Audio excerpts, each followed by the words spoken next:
Hello my dear friends, welcome back to my class. आज algebra की इस class में हम पढ़ेंगे वर्ग समीकरण के शाब्दिक प्रश्न। ये है पहला सवाल।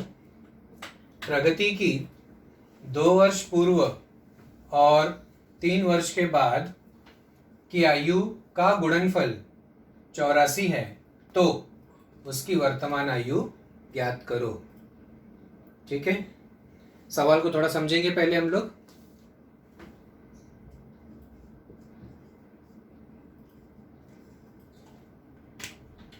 अभी तक हम लोगों ने वर्ग समीकरण में जो भी सवाल हल किए वो समीकरण डायरेक्ट समीकरण हमारे पास था और उसको हमने गुणनखंड विधि से, पूर्ण वर्ग विधि से और सूत्र विधि से हल किया।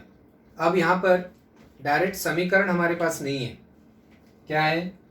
इस प्रकार का शाब्दिक प्रश्न, वर्ड प्रॉब्लम है। तो वर्ड प्रॉब्लम को समझते हुए हम वर्ग समीकरण पहले प्राप्त करेंगे, उसके बाद उसको हल करेंगे। तो वर्ग समीकरण प्राप्त करने के लिए ये जो सवाल दिया गया है थोड़ा इसको समझना पड़ेगा।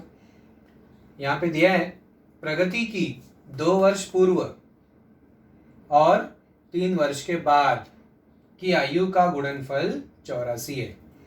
2 समय की आयु उसका दिया है, तो पहले की दिया है, 2 वर्ष पहले की दिया है और 3 वर्ष के बाद।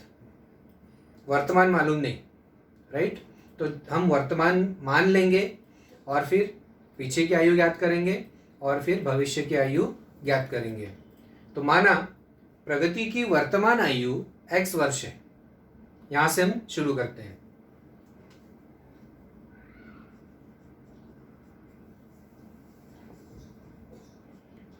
माना प्रगति की वर्तमान आयु x वर्ष है। अगर प्रगति की वर्तमान आयु x वर्ष है तो 2 वर्ष पूर्व उसकी आयु कितनी होगी? 2 वर्ष पूर्व, तो 2 वर्ष हम पीछे जाएंगे, वर्तमान की आयु में से 2 साल माइनस करेंगे, तो वर्तमान आयु x वर्ष है, उसमें से 2 माइनस करेंगे तो क्या बन जाएगा? वो x - 2। ओके, तो हम यहाँ पे लिखेंगे 2 वर्ष पूर्व की आयु बराबर वर्तमान क्या है? x। पहले मतलब अभी की आयु में से घटाएंगे, x - 2 वर्ष बराबर। अगर अभी की आयु मेरी 17 वर्ष है तो 2 वर्ष पहले कितनी थी? 15 बराबर। मतलब 17 में से हमने 2 वर्ष माइनस किया, तब तो आया ना 15। उसी प्रकार से यहाँ पर वर्तमान आयु क्या है? x वर्ष, तो 2 वर्ष पूर्व यानी x - 2, 2 माइनस करना पड़ेगा वर्तमान आयु में से, तो यह हो गया 2 वर्ष पूर्व की आयु। इसी प्रकार 3 वर्ष के बाद की आयु कितनी होगी?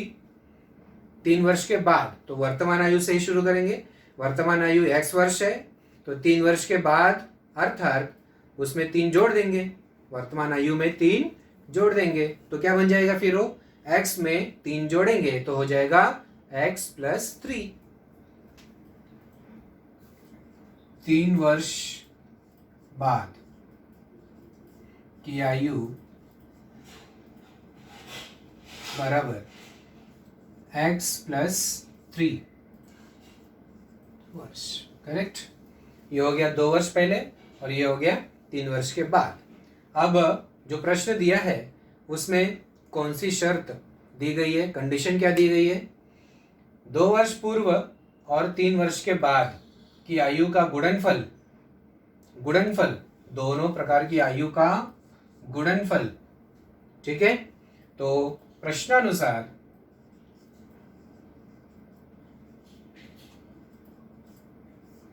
प्रश्नानुसार 2 वर्ष पूर्व की आयु क्या है? x - 2। गुणनफल यानी हमको गुणा करना है, x - 2। 3 वर्ष के बाद की आयु कितनी है? x + 3। 2 वर्ष पूर्व और 3 वर्ष के बाद की आयु का गुणनफल कितना है? 84 इक्वल टू 84। तो देखा आपने, समीकरण बन गया बराबर। तो शाब्दिक प्रश्न में मेन चीज क्या होता है? समीकरण बनाना।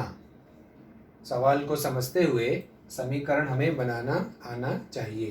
तो ये समीकरण हमने कैसे बनाया, एकदम सरलता से आपको समझ में आ गया। अब ये जो समीकरण प्राप्त हुआ है इसको हम हल करेंगे। x माइनस 2 गुणे x प्लस 3, तो x का गुणा पहले इस कोष्टक में करेंगे तो ये हो जाएगा x square plus 3x, minus 2 का गुणा इस कोष्टक में करेंगे minus 2x minus 6 equal to 84। Therefore x square 3x minus 2x plus x minus 6, और ये जो राइट साइड में 84 है उसको हम लेफ्ट साइड में ले लेंगे तो यहाँ पे हो जाएगा माइनस 84 इक्वल टू 0। इसके आगे x square plus x minus 6 minus 84, दोनों को हमें जोड़ना पड़ेगा, माइनस 90 इक्वल टू 0। तो ये हो गया हमारा वर्ग समीकरण, राइट, प्राप्त हो गया वर्ग समीकरण। अब आप इसको किसी भी विधि से हल कर सकते हो, या तो गुणनखंड विधि, अगर गुणनखंड विधि से हल होता है तो गुणनखंड विधि से हल कर लो, अगर उससे नहीं हो रहा है तो पूर्ण वर्ग विधि से करो, अगर पूर्ण वर्ग विधि से नहीं करना है तो सूत्र विधि से करो, ठीक है। तो इसको हम गुणनखंड विधि से हल कर लेते हैं। 90 है, 90 के हम लोग दो गुणनखंड प्राप्त करेंगे। 90 के ऐसे दो गुणनखंड हम लोग प्राप्त करेंगे जिसको गुणा करने पे 90 आता है और घटाने पे कितना आना चाहिए?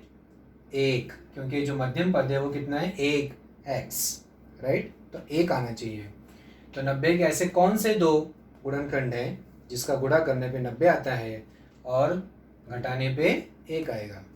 तो 90 मतलब 10 9 90, 10 और 9, 10 का गुणा 9 में करेंगे तो 90 और घटाएंगे तो कितना आएगा? 1।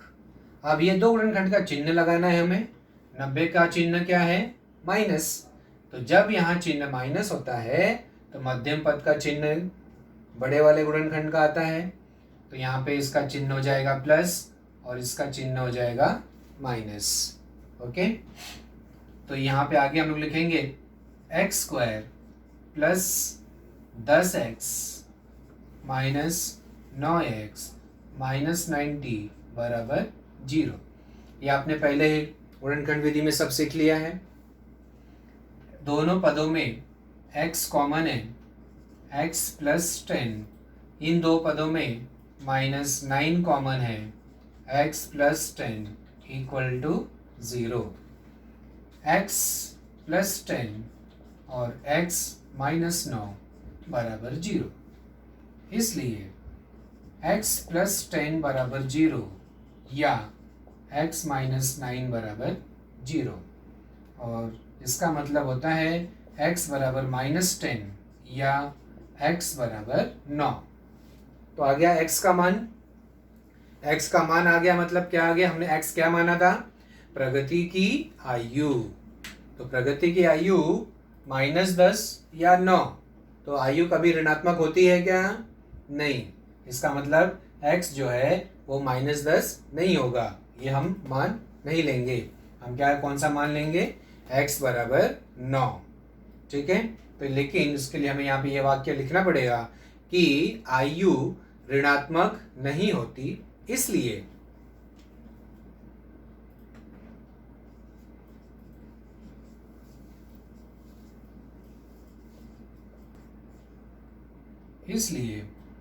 x बराबर नहीं होगा -10, इसलिए x बराबर 9 होगा। कौन सा मान लेंगे हम लोग? x बराबर 9। ओके, तो प्रगति की वर्तमान आयु 9 वर्ष होगी। हो गया हल। आ गया x बराबर 9। ये जो शाब्दिक प्रश्न होता है इसमें लास्ट का उत्तर जो होता है वो लिखना जरूरी होता है, ठीक है, उस पर मार्क्स होता है। इसीलिए यहाँ पर हम लास्ट का आंसर भी लिख देंगे। x क्या है? प्रगति की वर्तमान आयु, तो हम इसको ऐसा लिखेंगे, इसलिए प्रगति की वर्तमान आयु बराबर x का मान जो आया है वो लिखेंगे 9 वर्ष। इस प्रकार से लास्ट में हम आंसर लिख देंगे।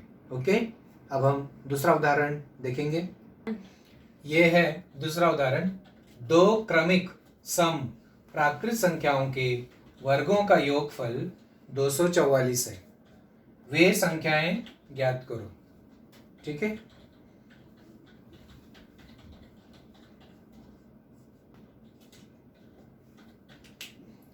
दो क्रमिक सम प्राकृत संख्याओं के वर्गों का योगफल 244 है। तो अब यहाँ पे दो संख्या है, दो संख्या प्राकृत संख्या, दो क्रमिक प्राकृत संख्या, और वो प्राकृत संख्या कैसी है? सम। तो दो संख्या हमको मानना पड़ेगा। पहले एक संख्या मानेंगे। एक संख्या हमने माना, समझो x। एक संख्या हमने मान लिया x, राइट। क्या दिया यहाँ पर? दो क्रमिक सम प्राकृत संख्या। तो एक संख्या हमने माना कि वह x है। तो दूसरी संख्या कौन सी होगी फिर? दूसरी संख्या सम प्राकृत संख्या। एक संख्या जब हमने x मान लिया तो उससे क्रमिक सम प्राकृत संख्या कौन सी होगी? जैसे मान लो कि एक सम संख्या मैंने मान लिया 4। 4 के बाद तुरंत क्रम में आने वाली सम संख्या कौन सी होगी? 6, राइट। 4 के बाद कौन सी आएगी संख्या? 6, राइट। 6 के बाद क्रमिक सम संख्या कौन सी आएगी? 8। इस तरीके से क्रम से आते जाएगा, बराबर। 4 और 6 के बीच में कितने का अंतर है? 2 का। 4 और 6 के बीच में अंतर कितने का है? 2 का। 6 से 8 के बीच में अंतर कितना है? 2 का। मतलब सम संख्या के बीच का जो अंतर होता है कितना होता है? वो 2। और विषम में भी ऐसे ही है, ठीक है। अंतर कितना होता है बीच का? 2, राइट। इसका मतलब ये जो 6 है, ये हम क्या लिख सकते हैं? 6 को 4 + 2, राइट। अगर हमने एक संख्या 4 मान लिया तो उसके बाद आने वाली संख्या अगर हमें लिखना है तो क्या करना पड़ेगा? पहले वाली संख्या +2, राइट। इस प्रकार से हम दो संख्या मान सकते हैं, राइट। अगर ये हमने हमारी पहली संख्या समझो 6 है, पहली संख्या कौन सी है? 6। तो इसके बाद क्रम में आने वाली संख्या कौन सी होगी? 8। 8 को हम क्या लिख सकते हैं? 6 + 2, राइट। अगर हमारी पहली संख्या x है, पहली संख्या क्या है? x है, तो इसके बाद आने वाली संख्या को क्या लिखेंगे? x + 2, right. 4 के बाद आने वाली संख्या 4 + 2, 6 के बाद आने वाली संख्या 6 + 2, x के बाद आने वाली संख्या x + 2। समझा? तो माना पहली सम प्राकृत संख्या x है तथा दूसरी क्रम में आने वाली प्राकृत संख्या, सम प्राकृत संख्या होगी x + 2। तो ये कथन अब हम लिखेंगे। माना पहली सम प्राकृत संख्या बराबर x है, इसलिए दूसरी क्रमिक सम प्राकृत संख्या बराबर x, जो पहले वाली संख्या है वो, और +2, क्योंकि 2 का अंतर होता है इसीलिए +2, राइट। अगर आप आगे बढ़ोगे तो +2 करेंगे, और अगर हम पीछे जाएंगे तो -2 करना पड़ेगा, वो भी क्रम में होगा।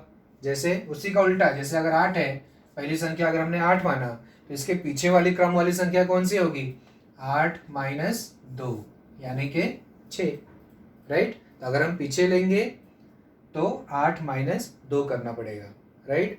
तो अगर आगे जाएंगे, अगर हमारी पहली संख्या x है, आगे वाली संख्या लेना है तो x प्लस 2, या फिर अगर पीछे वाली संख्या लेना है तो x माइनस 2, दोनों में से कोई भी आप क्रमिक संख्या ले सकते हो। ओके, तो ये दो संख्या हो गई, पहली संख्या हो गई x, दूसरी संख्या हो गई x प्लस 2। सवाल में क्या दिया है कंडीशन, सम प्राकृत संख्याओं के वर्गों का योगफल, ये जो दो संख्या है इसके वर्गों का योगफल। तो प्रश्नानुसार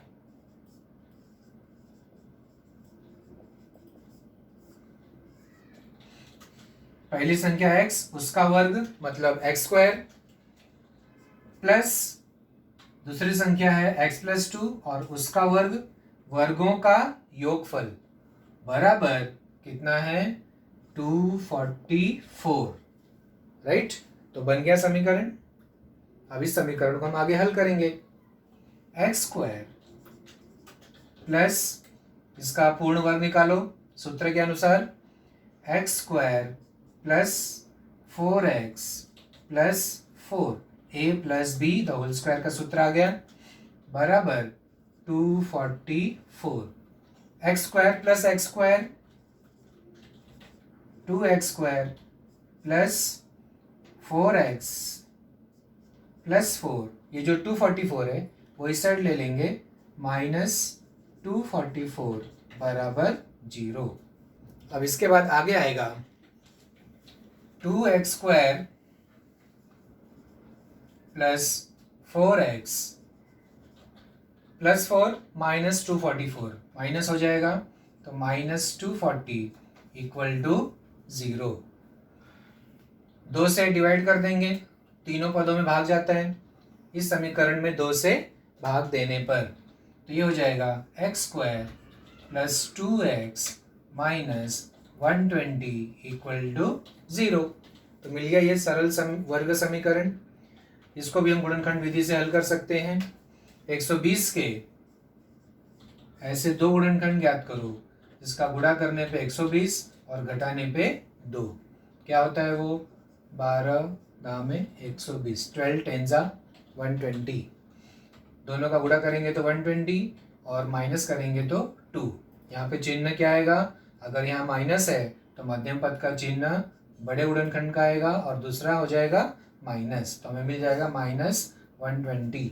ओके, तो एक्स स्क्वायर, ये जो प्लस 2x है इसको हम क्या लिखेंगे plus 12x minus 10x minus 120 equal to 0। Common x है, x प्लस 12 माइनस 10 कॉमन है, x प्लस 12 इक्वल टू 0।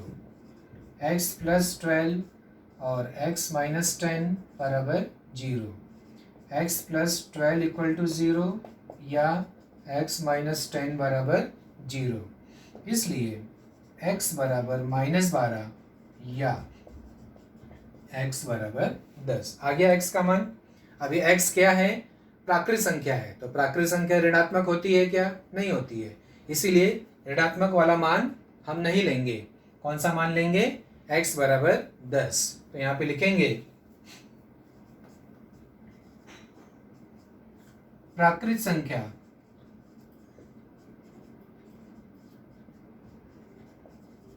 ऋणात्मक नहीं होती,